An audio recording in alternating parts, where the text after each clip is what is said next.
on how to grow your company through great retention and recruitment of your talent. I think talent, your team, your people are critical to your success and can lead you to growing despite this terrible, terrible recession. We're growing very quickly. My company is Marlin Steel, and we're based in Baltimore, Maryland. Literally, we won the Inner City 100 Award in March of this year. Fastest growing companies in the inner city. We're in downtown Baltimore City.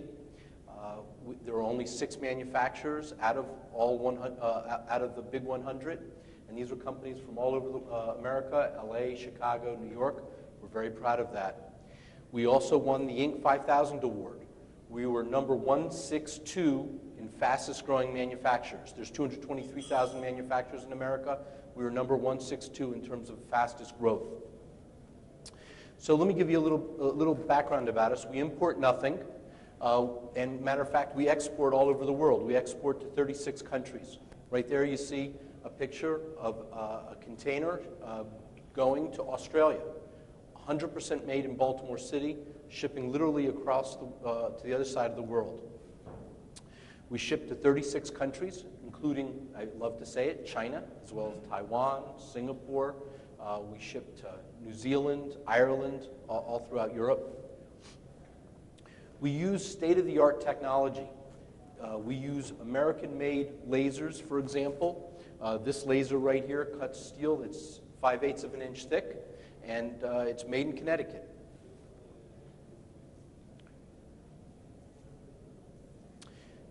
Now, the primary, before you think about human resources, you have to understand that your talent is a fixed cost. It's not a variable cost. Many people think, hey, when times get tough, I shell my employees, I lay them off, and I separate as fast as possible. I think the approach is that your employees are fixed costs. They're the ones that you have on the bus. They'll have much more trust in you, they'll appreciate you, they'll think and work harder for you, and they'll be more engaged. This will reduce turnover, and this will make sure that they're more a long-term asset to your future expansion plans. Here's the Big 10. Number 1, I think cash bonuses are critical to getting employees motivated. Specifically, you have to make cash bonuses frequent, not once a year, not once a quarter. Employees think in a very short horizon. I like to do it in a 2-week cycle or a 1-week cycle. They have a rent payment to make. They have a car payment to make. They need a check fast.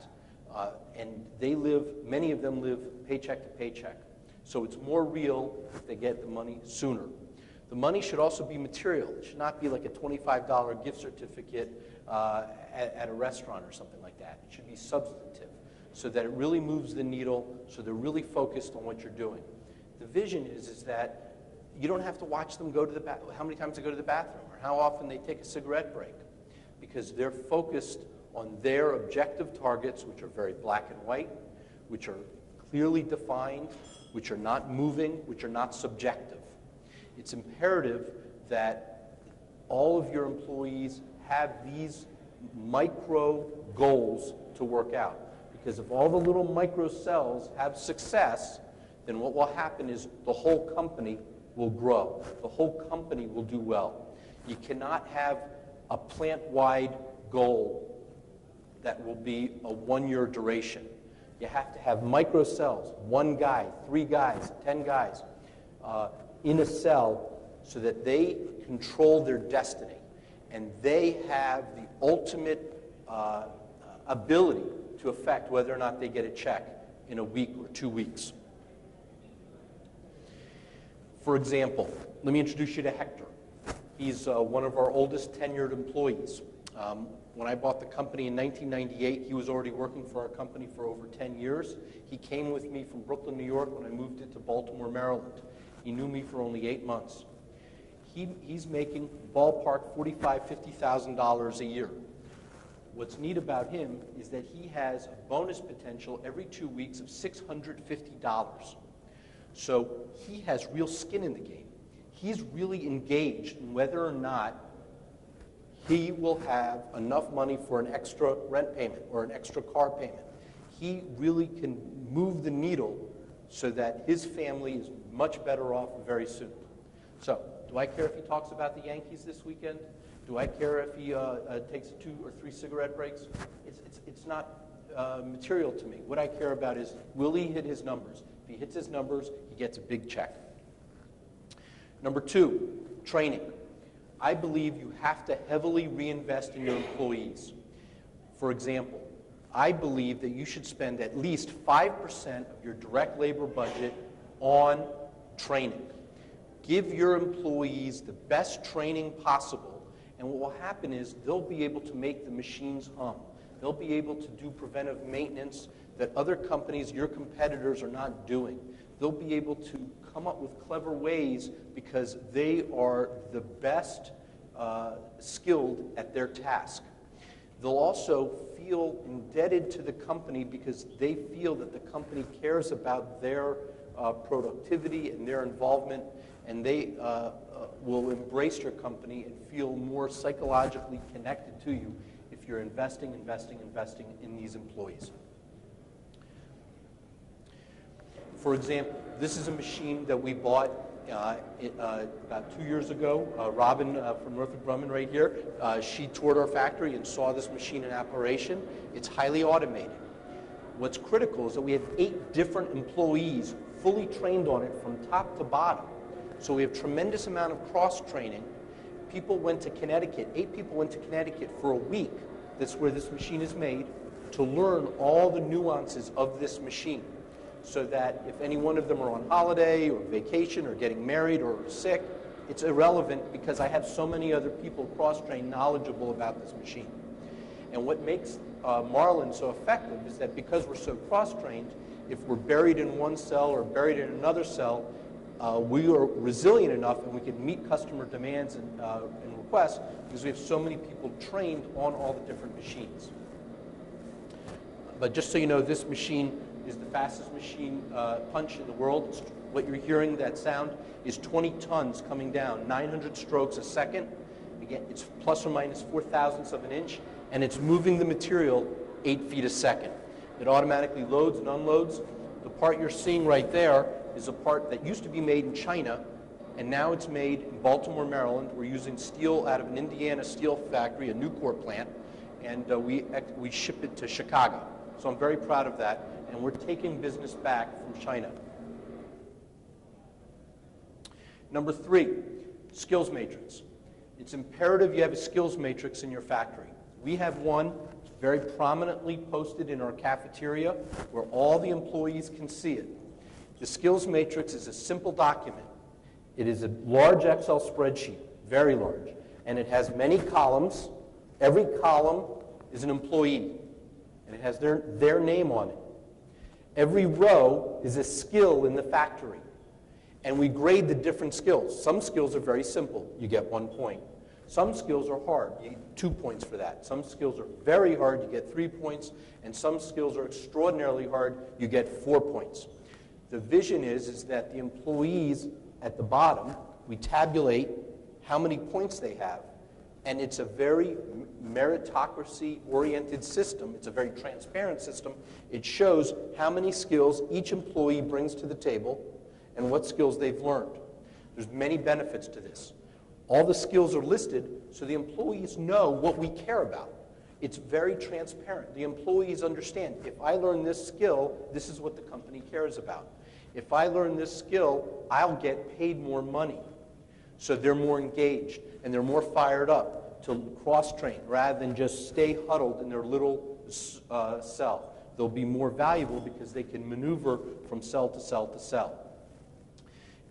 It's also important that the reason why this document is so important is it teaches the employees that it's not like if they go out and have beers with me at night or if they play golf with my plant manager, they'll be successful.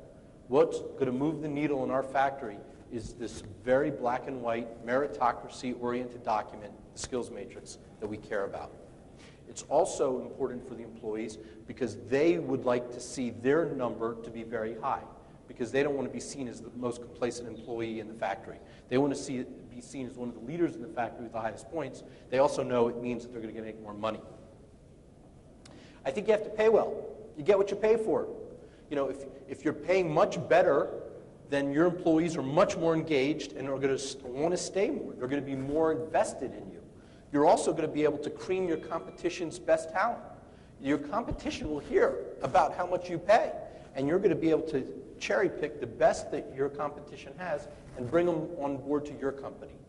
I think paying well goes a long way, and I think a lot of companies are short-sighted by trying to chisel their employees and come in with a low pay structure. Same thing goes, number 5, with benefits. I think if you have an employee that doesn't really care about benefits, you don't want them in your building. You want people that are engaged, that care about a good quality health insurance plan. You want people that care about whether or not they pay for tuition. For example, one of our mechanical engineers, we're paying for him to go back to school at night to get an MBA, because I know this is going to be helping the company ultimately downstream as he brings in more good vision, good ideas. And also it's going to help this employee because they're going to feel more vested in the company, and they're going to feel more engaged in the company, and they're going to be more dedicated to our company. 6, I think you should automate heavily. During the recession, we invested and over-invested into our company. We don't focus on utilization rates. We focus on being very nimble, very quick, very agile for our clients. So that means that our employees have to have very good technology so they can ship fast, and that means that our employees should have the best tools available to them so that it's like they're on steroids. So all of a sudden our employees are like supermen or superwomen, and they can produce much more than all of our competition simply because they're well trained, they're motivated, and now they have automation. They can make better quality parts, they can ship faster. Another benefit of automation is that it makes for a safer environment. What will happen is that automation will do the nasty stuff. Automation will do the redundant stuff. Automation will do the stuff that's in harm's way. So your employees outside the cage, and they're not going to be in harm's way. This is an example. We actually are making this part right here, approximately 700,000 of these a year, and we ship these all over the world. We ship this to China, Singapore, Ireland, and you can see right here, it's bending 3,600 degrees a second, and the material, that's wire, is coming out 492 feet per minute. And then what happens is this robot right here grabs the part so it can do the final 2 bends. This level of automation enables us to export to China. This level of automation makes it so it's inconceivable that my client, who by the way is in this room, will continue buying from me because I ship good quality parts on time. And my employees that set this machine up, we have 5 different machines that are similar to this. They can be running 25,000 bends in an hour, one employee. It's like they're on steroids. When I first bought the company, every single bend was done one at a time by hand. Everybody had strong shoulders, and they would do 300 bends in an hour per guy. Not high quality, plus or minus a 1/4 inch, plus or minus 1/16 of an inch. That machine is doing plus or minus a 32nd and plus or minus a 64th of an inch. Number 7, safety. It's critical. The employees want to know that you care about them and that you're focused on their well-being. We're nuts about this. We have an all-powerful safety committee in our facility. They meet once a month, and they ride herd on the rest of the factory. They make sure that we are in a safe environment and we have a good, safe culture. They come up with ideas on how ways we can improve things, and we exploit those good ideas, and we effectuate them right away. We don't take weeks or months. We do it right away. Another thing that we do is that we invite in OSHA. Now, most people, when you say the word OSHA, the first thing they do is they grab garlic, and they grab the cross, and they get real scared, and they back up. We're the opposite. We invite them in once a year. These are experts in safety. This is what they do. This is what they do every day. They know where the accidents happen in a factory. So we bring them in, and when they give us a list of suggestions, and we hammer through that list dutifully, very quickly. The employees here that we're inviting in OSHA, nobody does that kind of stuff. And that's such a contrast to most of the other companies they're familiar with. They get impressed with how you're focused like a laser beam on making sure they come home safe every night. We also, by the way, invite in our insurance company as well, because our insurance company has a vested interest in us having low claims. The insurance company also has ideas, and usually their ideas are different than the OSHA ideas, so it's nice for people to be piling on with good ideas. And we look at it as a very collaborative approach. Another thing I recommend is pursuing SHARP. In America, OSHA has a program called SHARP, and very few companies have it. In the state of Maryland, for example, where I'm from, only 7 companies are SHARP, and I think in Missouri, for example, it's 35. It's a very prestigious honor that OSHA awards to companies that OSHA literally will not do a spot check on you because they're so comfortable that you're running your operation well, that you understand safety to such a level that they feel comfortable that you could be your own operator, and they feel comfortable that you lead the show on safety. You get a flag. It's a nice situation. We're going for it. We haven't gotten there yet. We're on the journey. I hope next year when we meet again, I'll be able to show you my SHARP flag. However, we are doing very well with safety. We're at 1,400 days. This is as of October 7th. And I tell my guys all the time, on the day of my retirement, we're going to still want to be working on that number. That's our goal. Number 8, be transparent. Employees can sniff out phonies. They're not dummies. They're smart people. Be transparent. Never have lies of omission. Be candid with your people. What will happen is they will feel more trusting in you. And when tough times come, they always do, if you're straight up with them, they may not like what you say, but they'll find it refreshing. And they'll find it that this person at least is telling me straight between my eyes. I don't necessarily want to hear it, but this is the right course of action. And I can trust this guy, and he can lead me to the future. I think this is a very important attribute, and there's another reason why it's so important. Virtually nobody else does it. Everybody else kind of shades things, kinds of massages things. I think being very transparent is very refreshing, and your employees and your customers will appreciate your honesty. Number 9, hire fast, fire fast.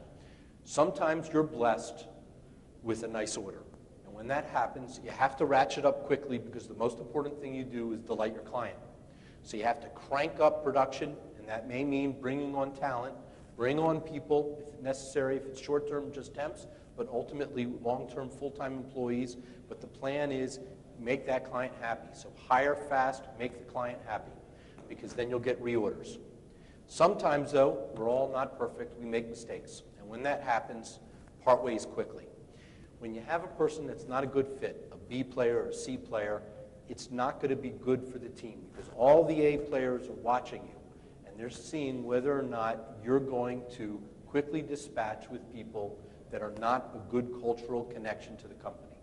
And they're disappointed in you because you're not resolving issues that should be resolved, and you're hurting the karma of the company. So I think you should hire fast when things start ticking up, and I think if it's not working out with a particular employee, you should part ways quickly. 10, last one, hiring. It's the most important thing you do because you're basically bringing on a person into your home. You're going to let them walk around your stuff. You're going to let them hang out with your kids. This is a big deal. You have to make sure you're very picky. You don't want to invite people into your home that you don't trust. You don't want to invite people into your home running your fancy machines if you don't feel good about them. We've done a couple techniques like walking them around the factory, letting them get a flavor of what they'd be doing, kind of watch the activities they'll be doing so they can get a little comfort level. This is what I'll be doing on a daily basis. We actually lose a number of people every time we do these tours simply because they say, you know what, this is not for me. I was envisioning something else. So I'd rather find that out now than 3 weeks after they start. We also are doing things like personality tests. We're finding that there's some amazing patterns where certain people in our positions test very high in certain zones, and the people that we're interviewing, some of them have those traits, some of them don't, and it makes it for a much better chance that you're ultimately going to hire a successful person. So hiring well is very important. So in summary, I like the Nucor style. The Nucor is a steel factory that, despite all the terrible recessions and ups and downs of the economy, this company has chugged along nicely over the years. And they have a hiring philosophy of you should hire 5 very talented people. And you should pay them like there's actually 8 of them.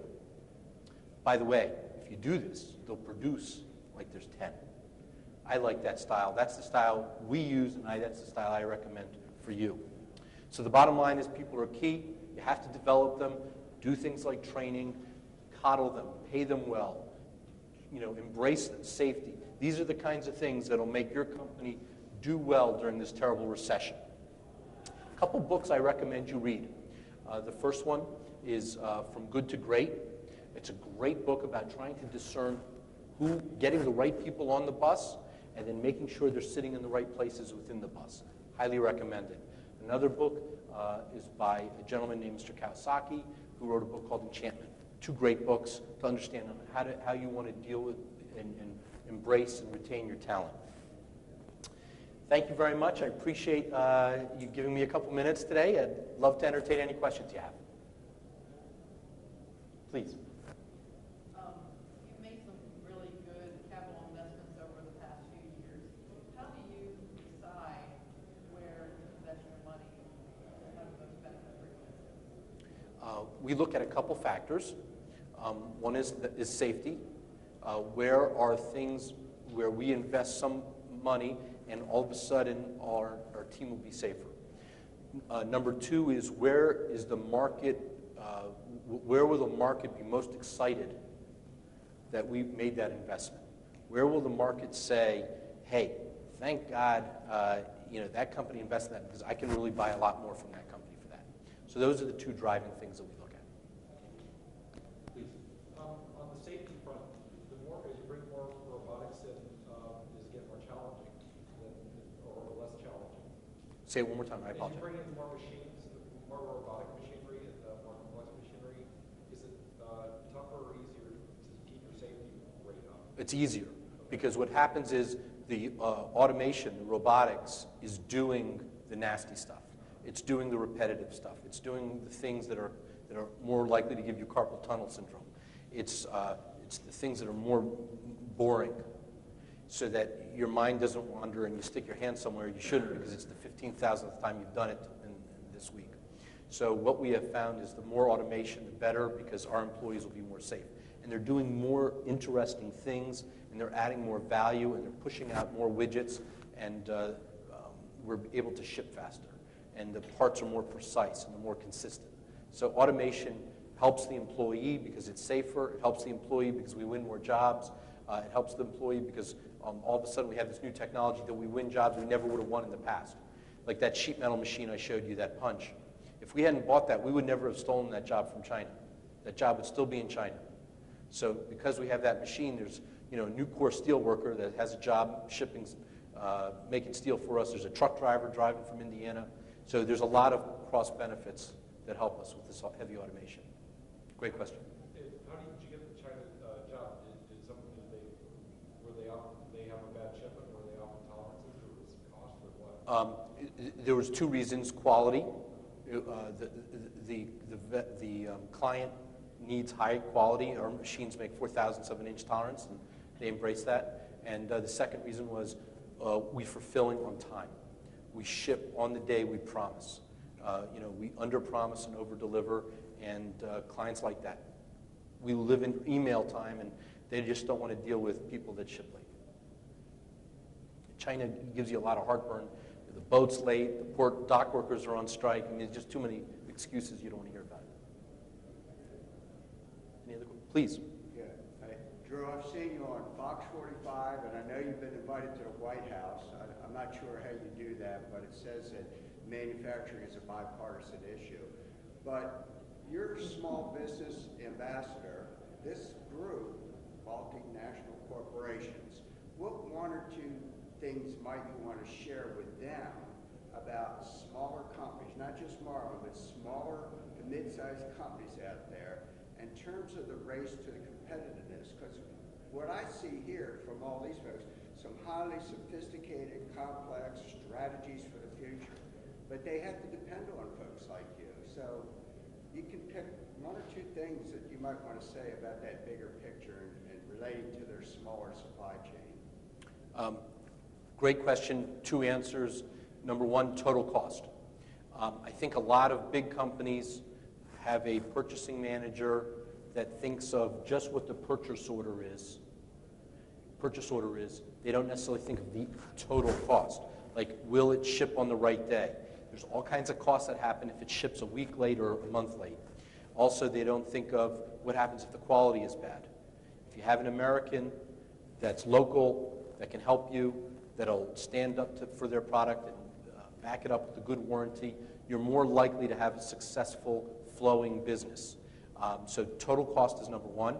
For, I think big companies, many times they overlook that because their purchasing manager is just looking at the purchase order and is not looking at the total cost.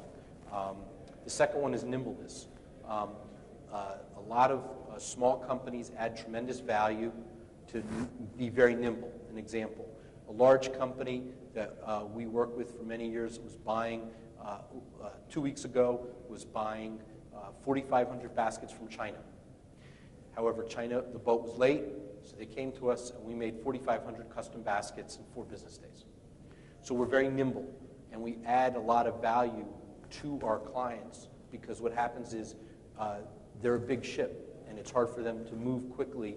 So I think a good strategy for big companies is to have a certain percentage, maybe 5% or 10%, to be locally sourced just to make sure that everything goes copacetic to keep the flow going. So those are the two answers: nimbleness and consider total cost. Please.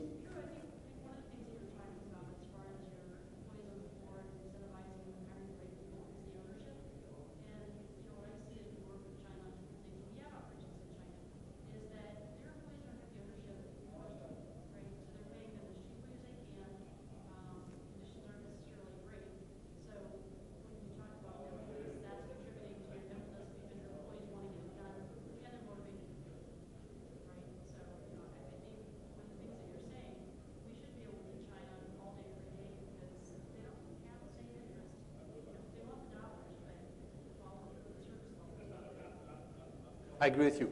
By the way, I think these 10 ideas are transferable to China. I mean, a Chinese businessman could use these to do good things for their company. But that's a secret. Let's keep this a little quiet between you and me. No, seriously though, I think that the Chinese worker, like the American worker, if you underpay them, and then they're going to say to themselves, I don't have a lot of skin in the game. I'm not really going to be that focused on the betterment of this company because they're jipping me out.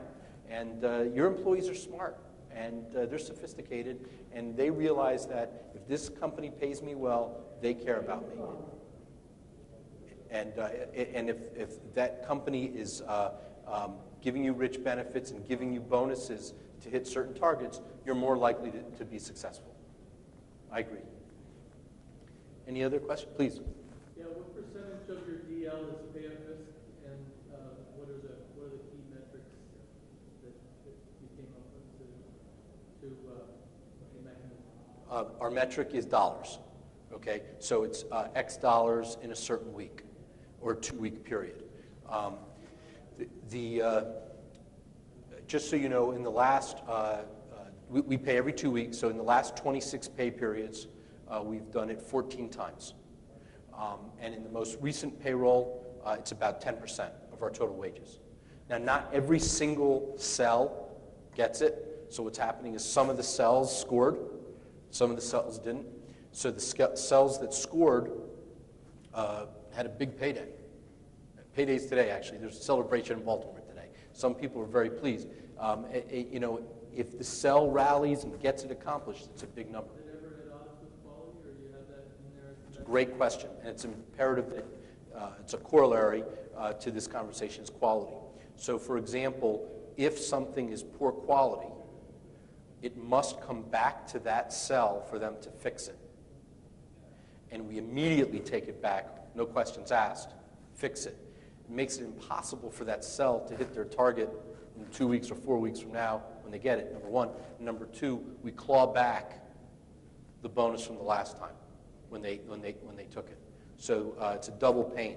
So that's the reason why they make it right the first time. And that's also the reason why they will not accept subpar incoming components. When they receive kits from the earlier cells, if it comes in unsatisfactory, they won't accept it. So what happens is our quality is happening much earlier in the chain. In the old days, they just whip it together. But now that we have this system, they don't want to touch bad stuff. They're going to immediately segregate that out and say, I don't want to get involved in that because it's going to take me longer to rework it into my fixtures, and it'll make me less likely to have success. It's a great question. It's intrinsic to you have to have that quality element involved. It can't just be dollars. One follow-up related to that, the team concept and cell concept. Are they allowed to vote somebody off the island? It's a great question. That's another surprise about this, is that, well, there's actually two surprises. That's one of them, is that we needed less management in the company. We got rid of a whole line of management because the employees were self-policing. They were coming up to us and saying, the sloth has to go. He's got to go. Because the denominator was how many employees are in the cell. And what was happening was they would purge out employees that were not good. So these are things that you don't see in top management because they kind of would cover it up if you're just a blue-collar guy getting through your day. But if you're going to lose $650 this week, you really care if somebody's not carrying the water. So what happened was they self-purged out. So they identified to us who are the C players, who are the B players. So we don't have managers walking around double-checking the productivity of everybody because we know they're going to slay because they got to get their numbers this week. And we've set up a series of mini entrepreneurs, shopkeepers within our factory. We give them millions of dollars worth of equipment. We give them all the prints. We give them all of the tooling and the technology, and then they make things happen. That's really what's transpired. So in the old days, I used to be the only entrepreneur.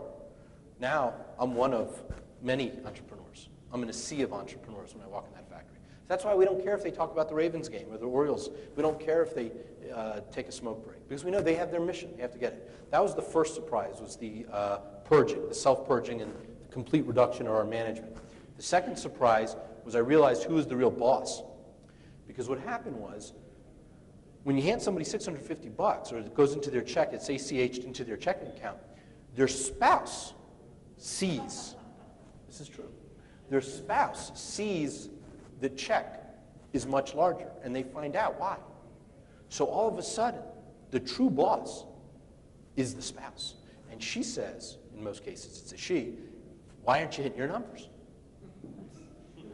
And all of a sudden, I'm irrelevant. Because the most important person in the world, the spouse, is kicking in the pants our employees to get them to push out harder. So for this reason, I have the best ratios in my industry for dollars per hour or revenue per square foot. Any metric you look at, I throttle my industry. I have less people per square foot, less people per, all the ratios are in our favor, and that's because our employees are well compensated, but I need fewer of them. Any other, please? How do they handle the adjustments in KPIs? So say this much was throughput before, and you raise those to increase the throughput to make it more difficult to get to the... Great question. This is a little bit back to what Robin was saying. So when we bring on new capital and we park it into a cell, that cell has to perform better than they did in the past. So we ooch up their target. The other cells that have no impact are unimpacted. So it's a very micro project. Each cell is their own island, their own set of shopkeepers, their own set of entrepreneurs. So You're not constantly... No. What we are doing is that when we bring in capital, that cell has a higher bogey. Did I answer your question? Any other questions? Please. You use the personality test. Do you use the same one for all No. for the whole company? Okay. No. So we have a different one for our setup guys than we do for the line workers. Okay. And the setup guys are very different than the line guys. Have you had any issues with discrimination based on using that test? Does anyone claim discrimination? No. We give it to everybody, and we're using the same metric when we make decisions for everybody. But it's a very good leading predictor because there's certain personality styles that are stunning that you would never imagine until you see this test. What we did is we first gave it to all of our A players, and then we compare new prospective applicants to our A players, and we see how they match up. There's certain personality traits that you would think are intrinsic to success that are completely irrelevant. And there's others that have enormous correlation. It's stunning.